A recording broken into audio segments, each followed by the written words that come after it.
Hello everyone, I'm Jonathan. I'm Crystal. And this is Garbage Heart, continuing the Haunt Review series for 2014. And for this one, we're paying a visit to Ellisville, Mississippi and the Psychopath. Now, we were really stoked to get back to Psychopath this year. We went November 1st, I think it was. Right, last year. And, you know, there were problems with the haunt. But they kind of came out afterward and explained, hey, we only have a quarter of our staff here. And they had like 6 people working. Right, because they work every night in October almost. They really bust ass at this place. I mean, mad respect for that. Yeah, but they only had like 6 people working. Yeah. And so we left thinking, we saw a lot of great ambiance. I mean, deepest, darkest, middle. I have no idea where Ellisville, Mississippi is. I'm going to be straight with you. Get lost in the middle of nowhere, Mississippi, and you're probably there. Left turn, you're there. Boom, you're done. No, but it's deepest, darkest Mississippi. Great for ambiance. They had some very talented actors. And all of the stuff we saw and were a little bit frustrated by is like, well, you get full staff, those problems disappear. Right. It was like there were sections where there wasn't a lot going on, filled with people. Right. The line moved a little sluggish, more guides. It's like every problem, it's like if they got more people, yeah, it's gonna kick ass, it's gonna rock. So, we heard about a free night in September. At the very end of September, it was the opening night. And we decided to go. Yeah, I mean, it was this deal of, we knew we were going to go early in the season. We made our promise we were going to. And then it was, hey, we're having a free night, and we had not much going on in our haunt at that time. So we decided to do our Mississippi run. We did this, and we did Terror Test in one night, and that review's coming.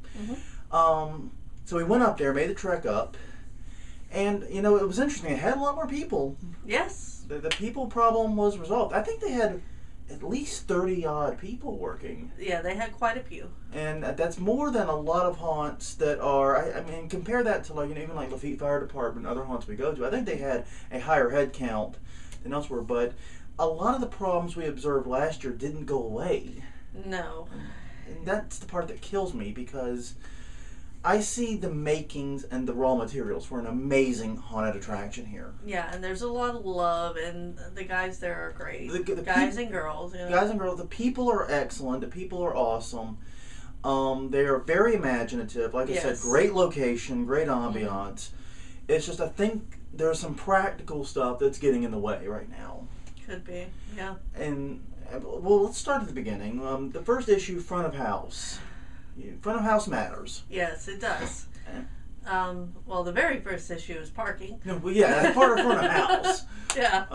There is limited parking there, and the problem for me is that the line to get in intrudes into the parking lot. Right.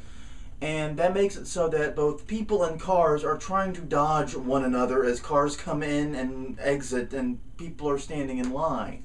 Right. And it is a pretty long walkthrough, and they don't take a whole lot of people back at once. I think they were taking 10 to 15. Yeah. I think it was groups of 15. I mean, I didn't do a head count of our group, and it took about 15 to 20 minutes to go through. So we'll assume 15 in a group, 15 minutes walk. That's basically a person per minute. Right. And that's 60 people in a throughput for an hour. And haunts obsess over throughput for a reason, because that limits how much money you can make. Yeah. And so a 60-person throughput, compare that to my back of the envelope figures for 13th Gate that I did last year, where I calculated with the elevators running, could put through 720 in an hour. And one of the problems is they are a guided haunt. Now, that's unavoidable. Yes, because of the terrain. The terrain and the fact that it's an outdoor haunt, and it's very difficult, whether it's a trail or a hayride, to not have some guided element of that haunt. So we don't want you actually getting lost in the woods. Getting lost in the woods and have to find and teach you to hug a tree and stuff. We don't want to do none of that. I get that. But they only had one guide working the night we were there. And like I said, it's a pretty long walkthrough, so that meant the line did move slowly.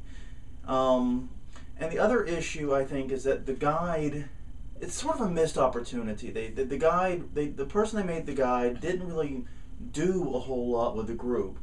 When I think the guide usually should be your best actor. That's the person that is your strongest, the one you want interacting the most with the crowd. Right. And I just had a quick idea. Okay. What do you think if they changed the guy to a stalker? Oh, maybe someone pushing from the rear rather than... Yeah. I think that might have been difficult to do because you did have to show them where to go. Not all the turns were immediately obvious. Yeah, that's probably true. I do think you need a guide at the front of this particular haunt. Maybe that's something they could, in later years, could structure with signs or rope lights or something. Or just light the path differently. There are ways to make it so that you could do that, but yeah, that's not going to work with this haunt as it is right now. But still, I mean, a guy that's a real showman, a guy that is really aggressive with the crowd could add so much to this haunt. Yeah, who loves the acting. Exactly. And playing it up. And you know, we don't do spoilers with the haunts usually. Right. But there was one sequence at the end that I think was kind of indicative of the problem. And that was the school bus sequence. Yeah. And I like I said, I hate to spoil things. And this is what we experienced. They have plenty of opportunities to change this up. So don't necessarily expect the same thing. Right. And in fact, they were still looking for people just last week. Well, I think it was last week, yeah. So there's plenty of potential for change here. And I hope they change it. But, I mean, basically you pile onto a bus, and there are human actors on the bus. Mm-hmm. You don't know immediately if they're dummies or human. Yeah, but they are human. It becomes pretty clear very quickly. And then the guide tells the story of the bus, which is sort of a non-story in our case. You know, the story we got was that they didn't know the story. Yeah, basically. That pretty much summarizes it. That's the two-word version of it. Yeah. And this is like an opportunity. I mean, and I feel bad for this guide in a way because she asks, who in here believes in ghost and haunting? And no one in our group raised their hand. Like 12 of us, and no one raised their hands. And I mean, I'm not trying to be difficult here. No. It's just you ask a question, I give you my personal answer. But that's the type of moment where a guide can come forward and say, well, it doesn't matter what you think. Here's the story. Here's, you know, then really sink their teeth into it and sell it. And then you walk off. Yeah. And it was a missed opportunity, and I would really like to see this haunt succeed. And I think all the pieces are there. They've solved the problem of getting actors. My God, they've solved that one. Yeah. They've got great ambiance. They've got some incredibly good ideas, some incredibly creative things going on inside there. They just have to tie it up. They have to solve some of the front of house issues, fix some of their throughput issues, and tie it together with some great stories and a good narrative. Yeah, and I think that there's also a misuse of actors. Yeah. That's one problem. There were two main problems that I saw. Okay. That was one, because along the trail you have all of these half walls that are made of sheet metal and things. I kept expecting somebody to hit the crap out of one of those. Just loud. You can't, help but reflex at that. It's it's human nature. And that would have neatly filled those lengthy times where you're doing not much more than walking into the woods with strobe lights. Right. And that, to me, A, seems kind of dangerous, frankly. And B, not very exciting. That was the second part. Oh, sorry. The second problem I have with You just take your statement step all over here. Exactly. Sorry. You're used to that. I'm sorry. But no, I mean, that is the second problem, is that the use of strobes towards the middle through the end. The middle third, I would say. Is not very well done. And since you're walking in the woods, there are lots of stumps and tree roots, and I spent more time looking at the ground trying not to actually get hurt than trying to see what they had done for ambiance and what they had added to the scenes. And if there were any actors, I have no idea because I was too busy trying not to fall. Yeah, and like I said, they had almost a gluttony of actors. We never have had a haunt with this problem before. I don't. And like there was one girl I remember who was on a swing. Yes. And very creepy. Very creepy. She was very well done, good makeup, obviously a very good actor.